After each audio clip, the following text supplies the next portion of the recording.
Hi everyone, my name is Victoria Fernandez and welcome to my channel, I Live to Inspire Mental Health. In this week's video, I'm going to talk about the importance of putting our mental health first.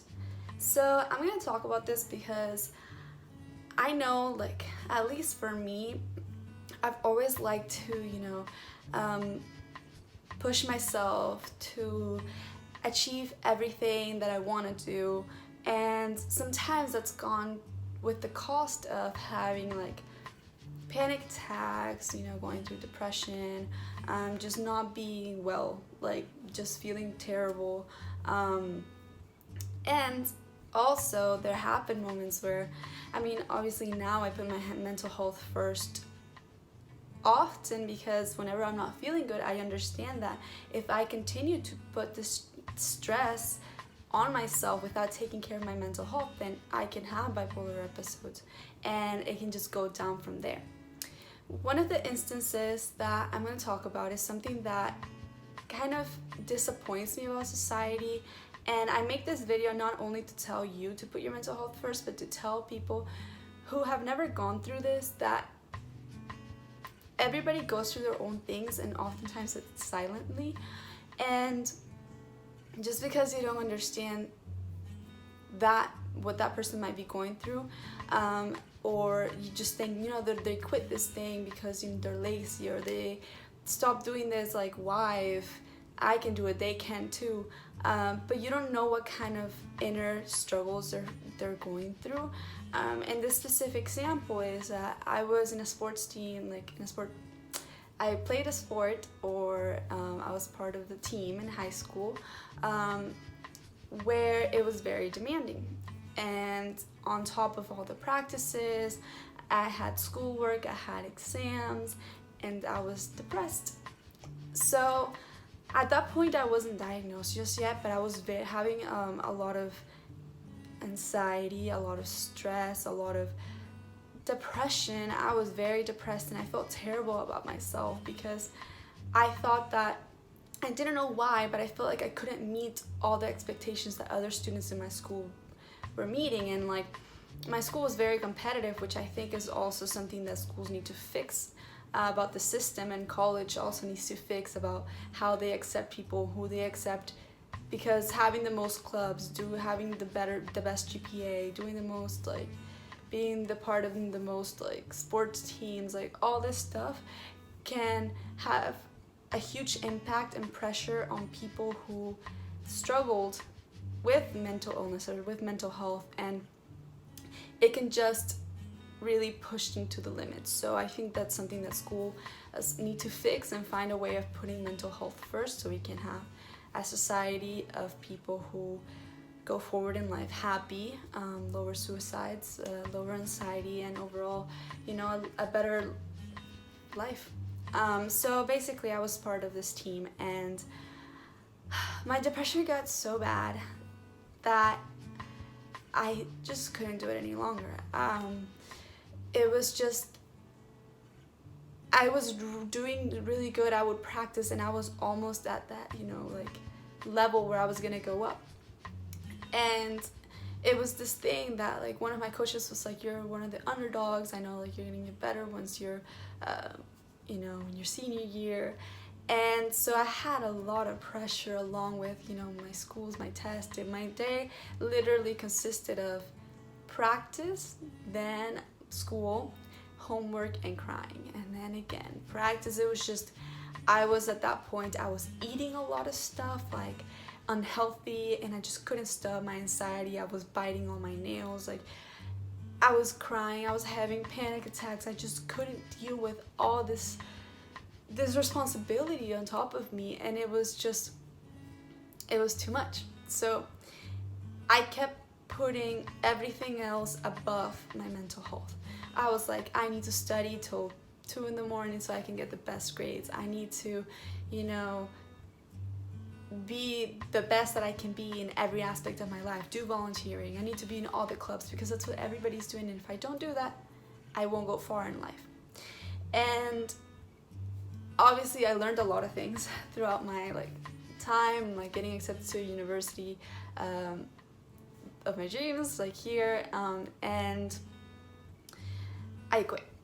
I remember walking to my coach that one morning, and the sad part was that I was 2 weeks away from going on this trip with a team that was very selective. So it was like I had been chosen to do that, and I was so excited about it, but at the same time I felt like I couldn't go on it any longer. Basically, I quit, and people started saying that, like, why did she quit? Like, I did more than her, I'm taking harder classes, like, all these negative things on, like, people.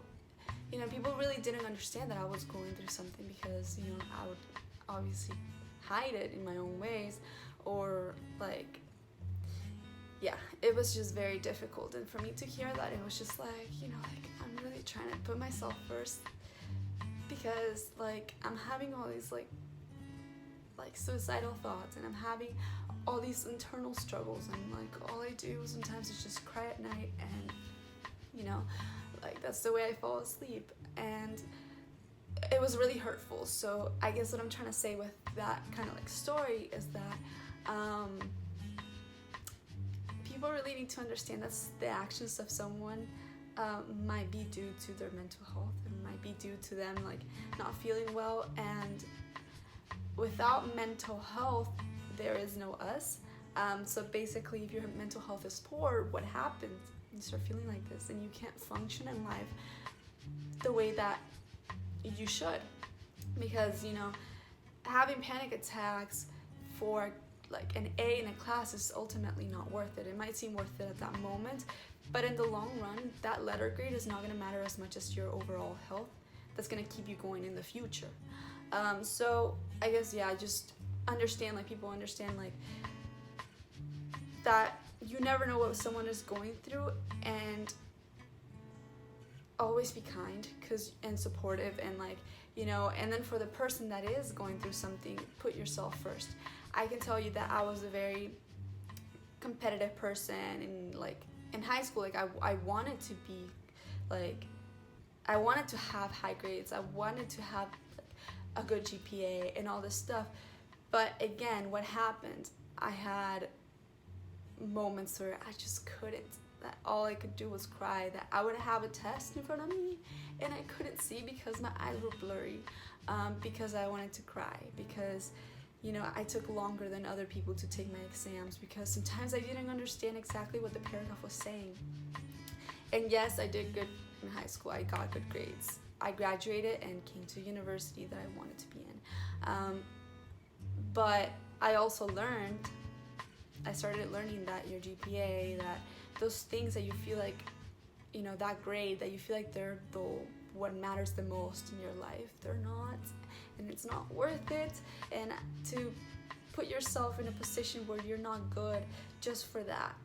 And you're gonna see that, I mean, if you're like still in high school, for example, or you're in college, you're gonna see that in the long run, like that, your mental health matters so much more, because that is what it is. And also in life, not everything is about your grades, not everything is about how many clubs you're in, or like all this stuff. I've said before that your story can have such a meaningful impact on everything else that you do in your life, because that is experience, that is life experience. So if you're struggling, if you feel like you can't do it, but you feel like you're falling behind everybody else because you can't do what everybody else does at the same time, look at stories of people who have overcome, who have taken those struggles and those like impairments to better themselves, to make themselves unique, because that makes you unique in your own way if you take it and you find the positive things around it and run with it. That's what it does. And ultimately, especially in college, I've been able to, I have my accommodations. I have a certain number of classes that I can, like days of class that I can miss if I'm having like a breakdown, and I have used them. I don't like to use them because it's like I don't like to miss class, and like I just don't. But especially after like at the end of the semester, it starts getting really hard, with stress and stuff, and I've been able to manage it because of that, because of putting my mental health first. If I'm not doing well, I call my doctor and I'm like, hey, like this is going on.